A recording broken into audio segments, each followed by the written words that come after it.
మన ప్రకాశం జిల్లా పుల్లల చెరువులో అయితే కస్తూరిబా గవర్నమెంట్ స్కూల్లో చూడండి వాటర్ లేక ఎంతమంది విద్యార్థులు ఇబ్బంది పడుతున్నారో.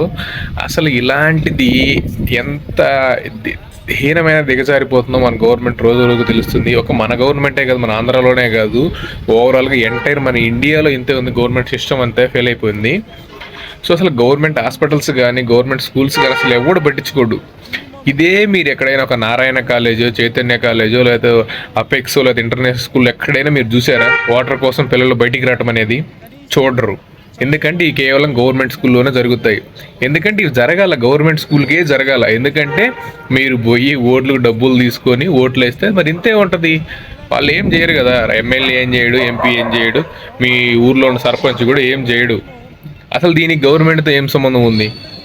అసలు గవర్నమెంట్ దగ్గర మీరు డబ్బులు తీసుకున్నారు, ఓట్లు వేసారు, వాళ్ళు గెలిచారు, వాళ్ళ పనులు వాళ్ళు చూసుకుంటున్నారు. ఇప్పుడు మీ పని మీరే చూసుకోవాలి. ఇది మీరే డబ్బులు వేసుకొని ఇప్పుడు మీ చుట్టుపక్కల ఊర్లో లేదంటే మీ తల్లిదండ్రులు పిల్లలు ఉన్న ఎవరైతే పిల్లలు ఉన్నారో వాళ్ళ తల్లిదండ్రులు మీరే డబ్బులు వేసుకొని మీరే బాగు చేయించుకోండి స్కూల్ని. అప్పుడు మీకు బుద్ధి వస్తుంది. ఈసారి ఎప్పుడైనా ఓటేసే ముందు, అరే ఇలా నువ్వు ఎమ్మెల్యేగా వచ్చినవయ్యా, మాకు ఏం న్యాయం చేసినావు, మాకు ఏం మంచి పని చేసినావు, నీకు మేము ఎందుకు ఓటేయాలని అడిగేది లేదు. 1500 ఒక 2000 డబ్బులు జోలో పెట్టుకునేది, చల్ ఓకే ఓకే జై జై అంటే అయిపోయాయి. అసలు ఏమన్నా మీ పిల్లలకి కనీసం నీళ్ళు లేవురా, ఆలోచించని ఓటేయండి ఈసారి. తెలుసుకొని మారండి. ఇప్పటికైనా మారితే రాబోయే ఫ్యూచర్లో ఇంకా పెద్ద ఫ్యూచర్ ఉంటుంది, బ్రైట్ ఫ్యూచర్ పిల్లలకి. సో హోప్ఫుల్లీ థ్యాంక్ యూ గాను.